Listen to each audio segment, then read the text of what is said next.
ஆனா தொட்டி விழறத பார்த்த உடனே அலாரத்தை அடிச்சு உங்களை கூப்பிடணும்னு தோணி இருக்கு பாருங்க. புத்திசாலி பொண்ணுதான். ஆமா அண்ணி, எங்களுக்கெல்லாம் இப்படி நல்லதுக்கு மேல நல்லது செய்யறியே, உனக்கு பரிசா என்ன கொடுத்தாலும் தகும். என்ன வேணும் ரோஜா குட்டிக்கு? நீதான் வேணும்னு சொல்ற.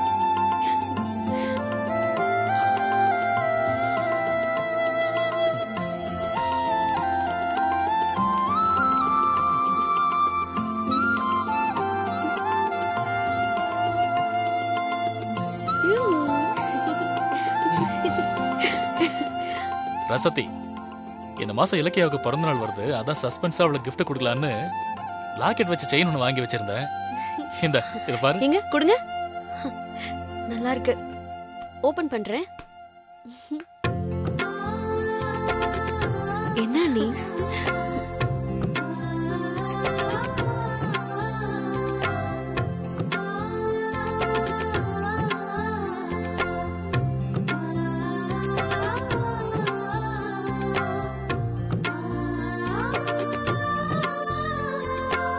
என்னண்ணே, உங்க 2 பேரோட போட்டோ போட்டிருக்கலாம்ல, எங்க போட்டோ போட்டிருக்கீங்க? பெத்தவங்க நீங்க தானே. பெத்தது நாங்களா இருக்கலாம், ஆனா வளர்த்ததெல்லாம் நீ தானே. அதுவும் இல்லாம இலக்கியாக்கு உங்க 2 பேரையும் தான் ரொம்ப பிடிக்கும். அவர் சரியா தான் செலக்ட் பண்ணிருக்காரு. இப்ப நான் இந்த செயின் எடுத்து வந்ததே மாப்பிள்ள உசுரை காப்பாத்தின ரோஜாவுக்கு இத பரிசா கொடுக்கலான்னு தான்.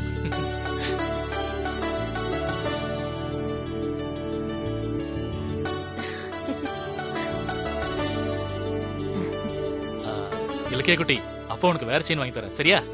அப்பா, அவ என் தங்கச்சி மாதிரி தானே, அவளுக்கே கொடுங்க, எனக்கு ஒரு பிரச்சனையும் இல்ல. சரியா சொன்னடா. ராசாத்தி, நீயும் தம்பி உங்க கையால பாப்பாக்கு போட்டு விடுங்க. சரி அண்ணி. நீ போடு.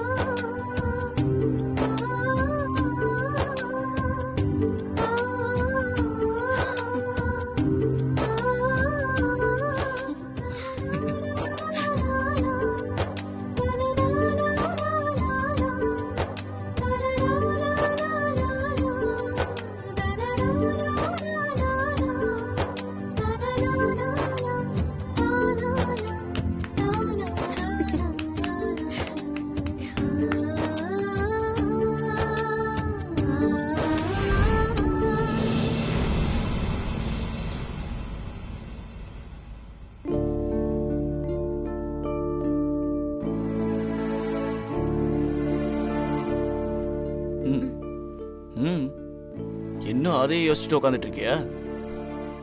அந்த அதிர்ச்சியில இருந்து மீண்டு வரலையா? இல்ல மாமா, அதுல இருந்து நான் வெளியே வந்துட்டேன். அப்புறம் என்ன ரொம்ப யோசனையா இருக்க? இல்ல மாமா, இப்போ நம்ம ரோஜாவை பத்தி தான் நினைச்சிட்டு இருந்தேன். ரோஜாவை பத்தியா? அவளை பத்தி என்ன யோசிக்கிற? இல்ல மாமா, என் கனவுல ஒரு அம்மன் வந்துச்சுல்ல, அது ரோஜா தான் உன் வீட்டு ஆணி வேறுன்னு சொல்லுச்சுல. அதுக்கப்புறம் வீட்ல ஒரு அம்மன் சிலை கிடைச்சது. அத கவர்மெண்ட்ல ஒப்படைச்சதுனால நமக்கு பெருமை வந்து சேர்ந்துச்சு. இன்னைக்கு உங்க உயிரை காப்பாத்தினதும் ரோஜா தான். எனக்கு அவ ஒரு தெய்வ குழந்தையாதான் தெரியறா. அவ நம்ம கூட எப்பவும் இருக்கணும்னு ஆசைப்படுறேன். நீ என்ன சொல்ல வரேன்னு எனக்கு புரியல. ரோஜாவை தத்தெடுத்துக்கலான்னு ஆசைப்படுறேன் மாமா.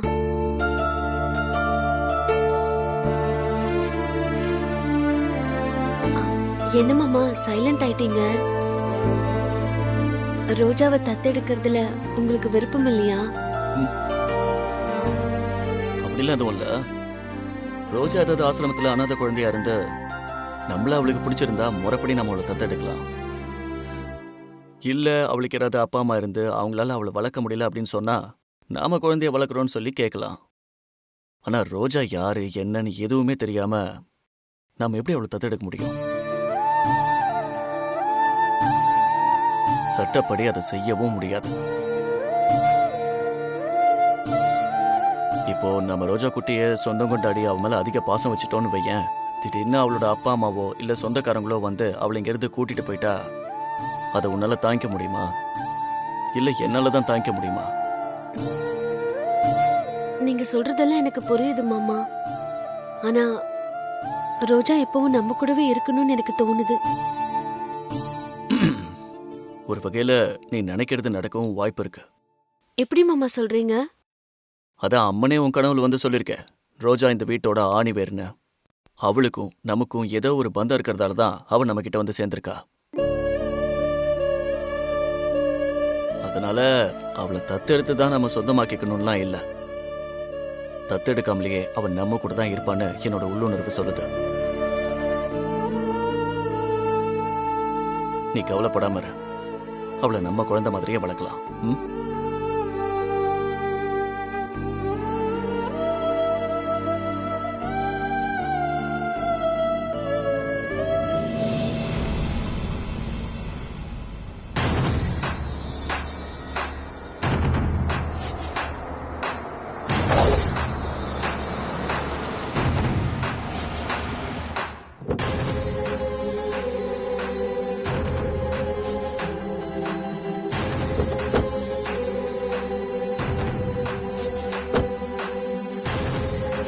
வாங்க.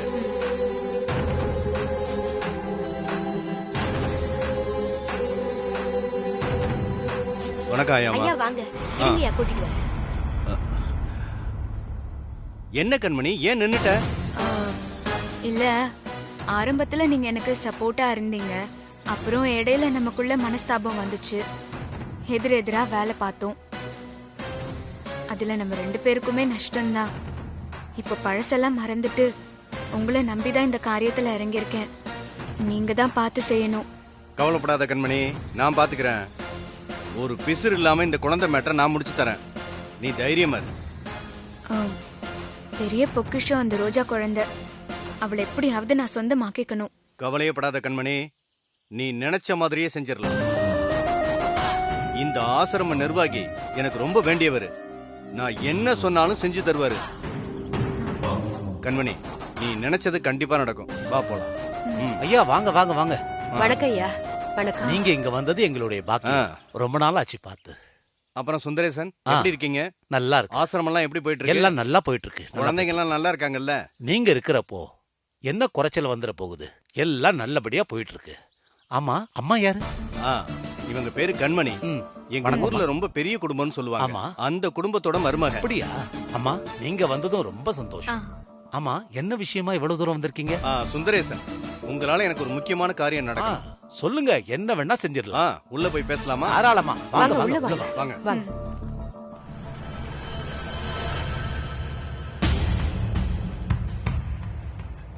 வாங்க உட்காருங்க. உட்காருங்க. உட்காருங்க. உட்காருங்கம்மா. சொல்லுங்க சார், ஏதோ முக்கியமான விஷயம் சொன்னீங்க. அது விஷயம் கொஞ்சம் பெருசுதான். ஆ. ஆனா நீங்க இதை செஞ்சு கொடுப்பீங்கிற நம்பிக்கையில தான் வந்திருக்கேன். ம். இந்த கண்மணி வீட்ல இன்னொரு மருமக ராசாத்தின்னு இருக்கா.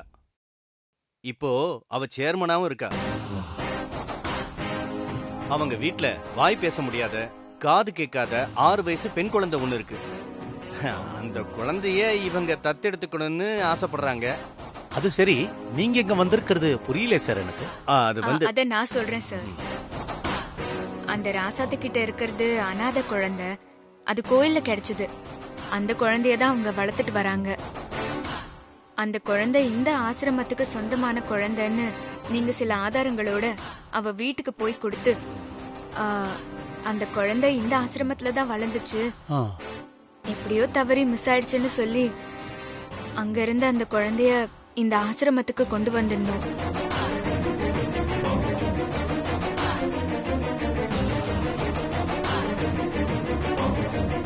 அதுக்கப்புறமா அந்த குழந்தைய இந்த ஆசிரமம் மூலமா கண்மணிக்கு தத்து கொடுக்கற மாதிரி ஒரு ப்ராப்பர் டாக்குமெண்ட் ரெடி பண்ணி உங்க மூலமா இவங்க கிட்ட ஒப்படைக்கணும்.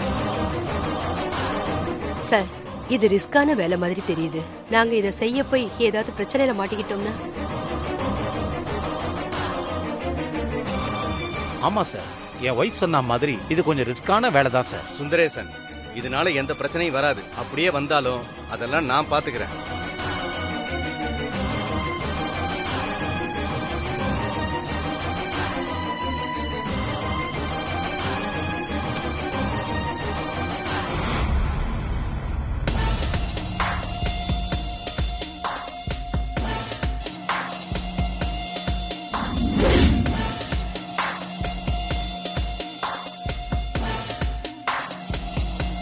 சும்மா ரிஸ்க் எடுக்க வேண்டாம். இந்த பணத்தை எடுத்துக்கிட்டு எனக்கு எப்படியாவது இந்த காரியத்தை செஞ்சு கொடுங்க.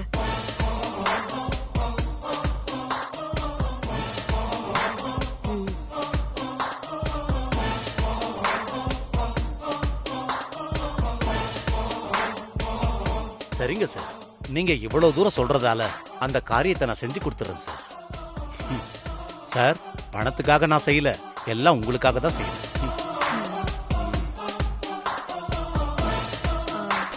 இந்தாங்க, இதுல இந்த குழந்தையோட போட்டோஸ் எல்லாம் இருக்கு. இதை வச்சு ஆல்பம் ரெடி பண்ணிட்டு அந்த ராசாத்தி வீட்டுக்கு போங்க. சரிம்மா, அதெல்லாம் இனிமே நான் பாத்துக்கிறேம்மா, நீங்க கவலைப்பட வேண்டியதில்லை. சுந்தரேசன், இந்த விஷயத்தை கொஞ்சம் கேர்ஃபுல்லா ஹேண்டில் பண்ணணும். ஏன்னா அந்த ராசாத்தி லேசுப்பட்ட ஆள் கிடையாது. அவ ரொம்ப பயங்கரமான புத்திசாலி. கொஞ்சம் அசந்தாலும் நம்ம எல்லாரும் மாட்டிக்குவோம். சொல்லிட்டீங்கல்ல, இந்த விஷயத்தை எந்த பிரச்சனை இல்லாம முடிக்க வேண்டியது என்னோட பொறுப்பு சார். சுந்தரேசன், அப்ப நாங்க கிளம்புறோம். சரிங்க சார், போயிட்டு வாங்க. போயிட்டு வரோம். சரிங்கம்மா.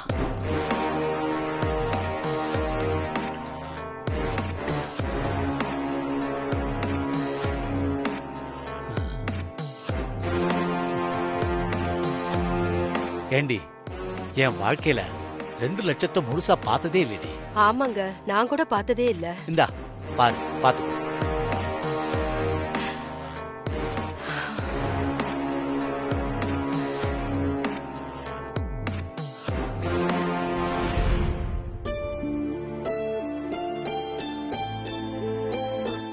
என்ன தம்பி, இப்பதான் வரீங்களா? ஆமாக்கா. சரி, ஃப்ரெஷ் ஆயிட்டு சாப்பிடுவாங்க. நான் டிஃபன் இல்ல எடுத்து பரவாயில்ல, நீங்க போய் தூங்குங்க. நான் ராசாத்திய பரிமாற சொல்லிக்கிறேன். ராசாத்தி ரோஜாவை தூங்க வச்சுட்டு அப்படியே அவளும் தூங்கிட்டா. முதல்ல இலக்கியா தான் ராசாத்தியோட தூங்கிட்டு இருந்தா.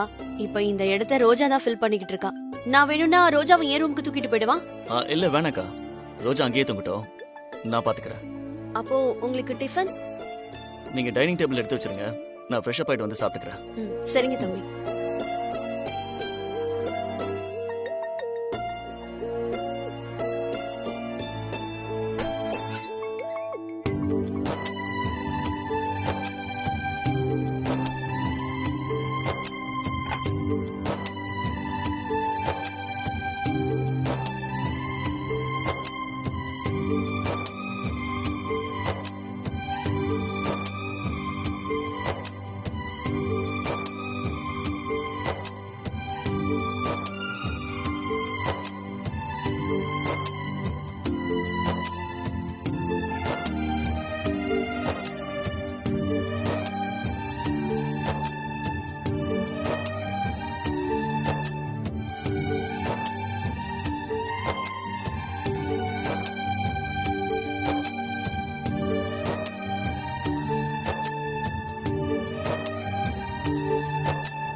ராசாத்தி, நீ ரோஜா மேல எவ்வளவு பாசம் வச்சிருக்க.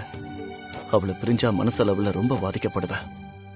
அதனால ரோஜாவோட அப்பா அம்மா என்னைக்கும் அவளை தேடி வரக்கூடாதுன்னு சுயநலமா கடவுள்கிட்ட வேண்டிக்கிறேன்.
வர வர இந்த ஆள் ரொம்ப ஓவரா தான் பண்றாரு. நம்மள ஒரு மனுஷியா கூட மதிக்கிறது இல்ல.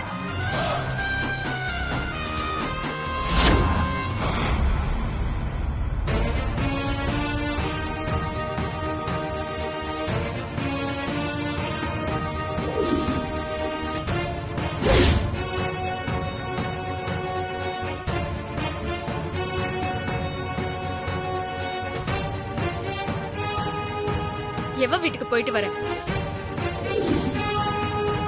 எவ வீட்டுக்கு போய் எவ கூட குடும்பம் நடத்திட்டு வர? ஒருவேளை வேற எவ கூடயாவது தொடர்புல இருப்பாரோ? வர வர ரொம்ப லேட்டா வராரே.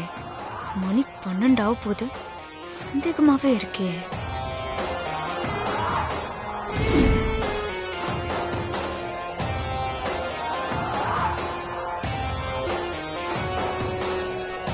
எவ கூடயாவது சினிமா ஹோட்டல்னு சுத்திட்டு வந்திருந்தா டிக்கெட் பில்னு ஏதாவது இருக்கும்ல?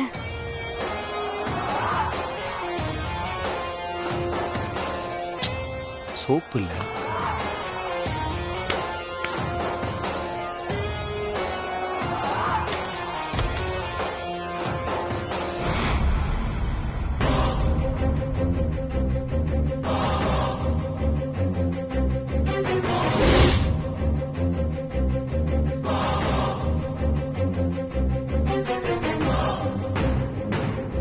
அடிப்பாவி, சந்தேகப்பட ஆரம்பிச்சிட்டாலே.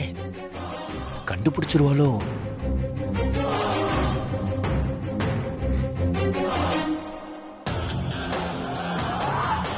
அப்படியெல்லாம் எதுவும் இல்ல போல. நம்ம தான் தேவையில்லாம சந்தேகப்பட்டுட்டோம்.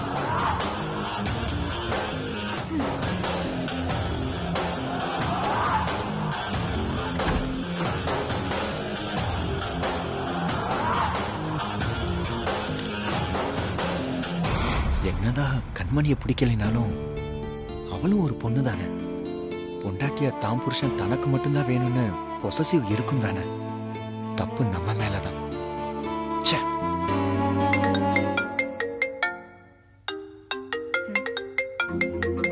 யார் இந்த நேரத்துல போன் பண்றா?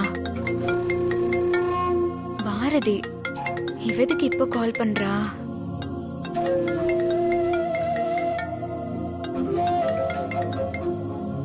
சொல்லுடி. ஏய், என்ன ஆச்சுடி? எதுக்கு இப்ப அழற? சொல்லுடி, என்ன பிரச்சனை? எதுவா இருந்தாலும் அழாம சொல்லு. என் வாழ்க்கையே போச்சுடி. என்னடி சொல்ற? இவ்வளவு நாளா கண்டும் காணாம இருந்தேன்டி. ஆனா இப்பதாண்டி தெரியுது அவருக்கு வேற ஒரு பொண்ணோட தொடர்பு இருக்குன்னு. என்னது? வேற ஒரு பொண்ணு கூட தொடர்புல இருக்கானா?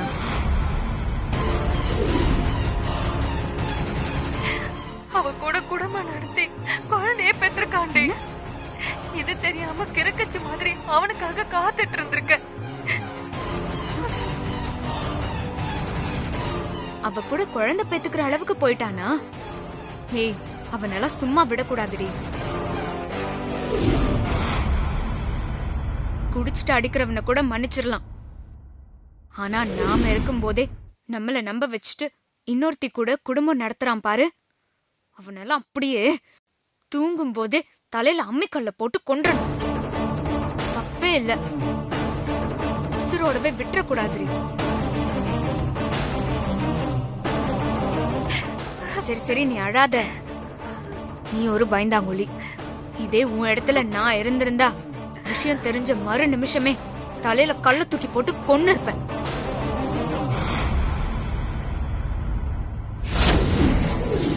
டேய், எனக்கா துரோகம் பண்ற? சாப்பிட.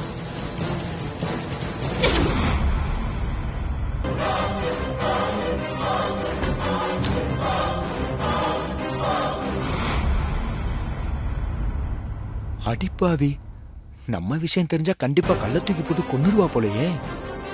கடவுளே, கடைசி வரைக்கும் இவகிட்ட மாட்டிக்காம என்ன காப்பாத்திரு.